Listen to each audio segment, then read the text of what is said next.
Hi friends, welcome to Great Caviar. A sad day in Dambulla for the home team. Sri Lanka have lost to New Zealand and the series is tied 1-1. We were just talking about it yesterday that Sri Lanka has an amazing chance to win the T20I series against New Zealand, but unfortunately they couldn't. And yeah, the blame will have to go to the batting performance here. But I'm also surprised why no one asked the captain of Sri Lanka about the pitch that was given to them. Yes, Sri Lanka has very good spinners, but Sri Lanka have kind of been foxed and have been given their own medicine. Like what has happened with India in recent series, they created a pothole for New Zealand and they themselves fell into it. 108 chasing 108 109 should not have been difficult, but this pitch had so much resistance for the spinners. It was so slow, and Sri Lankans made so many mistakes in the chasing that this ended as a horrible game for them. If we go recap the first innings, this was always Sri Lanka's game. They were able to create pressure on New Zealand just like they did in the last game. New Zealand, with their inexperienced top order, was absolutely falling apart, and Will Young was the only hope for them. But at the 11th over, when he got out for 30, New Zealand were 52 for 6, and there was no escape from there. Hasaranga was absolutely unplayable here, along with Pathirana, who did a fantastic comeback after bowling one bad over in the last match. Hasaranga, who also deservingly got the Man of the Series award for, and today he bowled 4 overs, 17 for 4. And you knew at 52 for 6 that New Zealand is not going to make a 130 competitive score. So they needed to do was at least someone try to dig in, and they have their captain perfect for this role.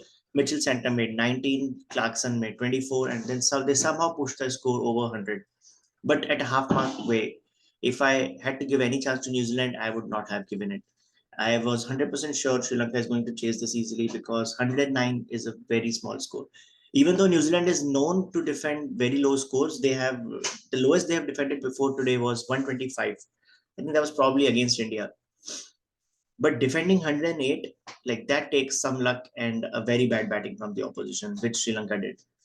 They had a bad start. Kusal Mendes failed back to back again, and then Kusal Pereira got out to uh, not needed not needed short depth really, but the turning point of the match was Ferguson out of nowhere he takes a hat trick, and this was again not a hat trick in the same over, but he takes Kusal Pereira, and then he takes Mendes and Asalanka in his next over to reduce Sri Lanka 34 for 4. And at that stage, there was like a little bit hope for Sri Lanka, for New Zealand, that maybe this match can be a low scoring thriller. We already saw a low scoring thriller in Gaberha between India and South Africa, where South Africa eventually chased it. A similar thing was expected here that Sri Lanka, even though with the fumbles, they will chase this. Even last match, they had fumble when they were 87 for 5. But today, unfortunately, they did not have Asalanka to lead them to the victory. But I want to give credit to Nisanka. He still scored a 50 and he was there till the very end. So I think the most disappointed man today will be Nisanka. Like, why did he went for that big shot? Why did he not think of scoring a boundary through like keeping it on the ground? Or why didn't he think about getting singles and doubles? So that will be in his mind because Mahesh Tikshana was playing the perfect part for him. But let's recap a little bit back. Also, today, both Hasaranga and Velalage failed with the bat. Velalage especially created a lot of pressure in this chase because he only scored 1 run of 9 deliveries. And credit to again Santner, Glenn Phillips. They were bowling so tight. Even Bracewell took a bunch of wickets. But yeah, we never expected Sri Lanka to not chase this. Some people did expect them when they were 82 for 7, but the confidence with which Mahet Thikshana was batting, he was telling, "Hey, I never get a chance to bat, but I'm also like an all rounder. I can bat."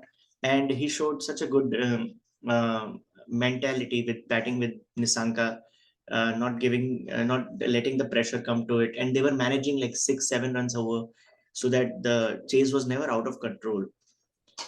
And he got a very important boundary in the 19th over as well. But still, with only needing 8 runs in the last over with 3 wickets to spare, New Zealand pulled it off, and it was again the golden arm of Glenn Phillips. We cannot just keep this guy out of action. I think it's his luck, his bravado, but he always ends up on the winning side. This guy is Has played with the bat in both the matches this time, but he has bowled beautifully. And bowling in the under pressure in that last over when you have to defend it, it's special, and he did it. Glenn Phillips, 6 for 3, and Ferguson 7 for 3 have not allowed Sri Lanka to chase 109, and they got 103 all out. Tough pill to swallow, but Captain Asalanka is not too worried, he said, and playing spin is not a problem. Definitely, this very rarely happened. I'm just surprised he wasn't asked about the pitch though, because this is the question definitely to be asked. Why did Sri Lanka, even after winning the first match, did not roll out a batting track today?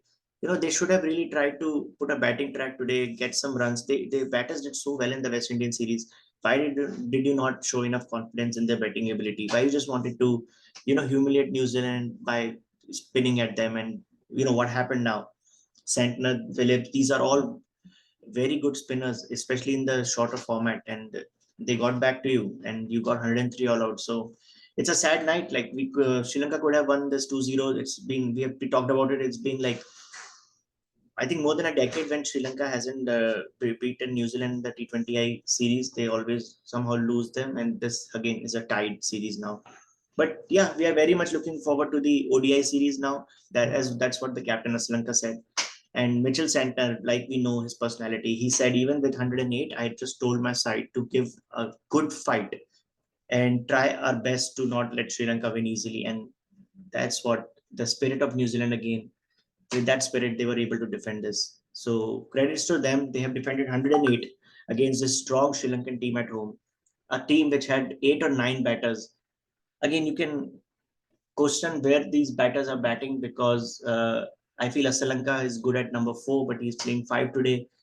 Rajapaksa, we have talked about it. He should be playing at the top order, but he comes at 6 and again fails. But there's no excuse now for Rajapaksa because in the last 2 matches, he still came into the position where he could have left an impact in the game. But in the both games, he has failed. So Sri Lanka needs to try some other bowling all rounders, maybe a fast bowling all rounder there. But yeah, it's a sad end. Like in the end, Mahesh Tikshana and Nisanka both, one of them should have finished this game, but unfortunately they couldn't. And Glenn Phillips, with his brilliant last over, was able to curb this. Pathum Nisanka, credit to him. This guy has very good role clarity. He knows exactly when the coach needs him to fire at the top order. He knows exactly when his role is to just stay at the other end. And he did that brilliantly today. I think he's one of the players who should not be blamed. He did make 52 or 51, which is a very good innings when you're chasing 109. But he just never got the support. And unfortunately, he played one bad shot in the last over. He should have gone for grounded shots. But that's all. And on Wednesday, the one day series will be starting between Sri Lanka and New Zealand. So do follow us, Cricket Caviar guys, and please comment, continue your comments, and like and subscribe. Thank you guys.